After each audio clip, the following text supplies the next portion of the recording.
Do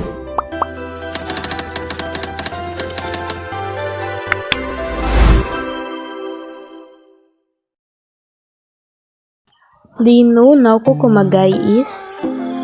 Naoko Kumagai has a background in journalism, publicity, screenwriting, and filmmaking.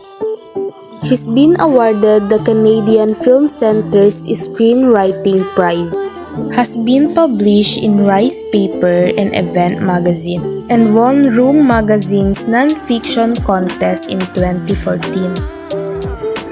The rope tied around a shrine space or across its entrance to mark its sacred nature is called the Shimenawa, traditionally woven from hemp, but nowadays more frequently rice or wet straw. This rope and its shrine paper streamers is a common part of New Year decorations as well. Onigiri may be wrapped with seaweed and could be similar to sandwich by the West. Onigiri is a rice ball made from white rice, formed into triangular or cylindrical shape, and often wrapped in nori or seaweed. The characters in the story are Jiro, the 4-year-old boy, his mother, and his uncle Kazuya. Shimenawa by Naoko Kumagai. This is a story I was told. It was August 1973. My brother Jiro was 4, sitting at dinner. "Tadakimasu," my uncle said.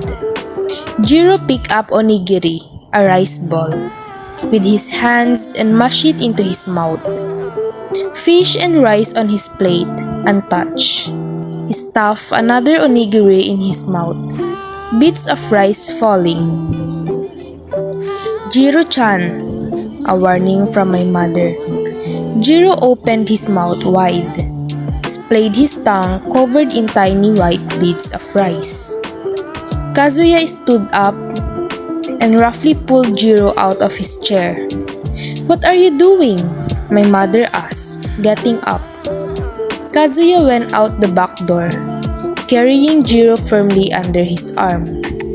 With the other hand, he picked up a circle of rope hanging on the fence by the shed. In the yard was a large oak tree with heavy, twisted branches. He wrapped the rope around my brother once, then pushed him to the trunk of the oak, winding the rope around and around. He must eat his dinner properly. My uncle tied a thick knot at the end. He needs to learn to be a man.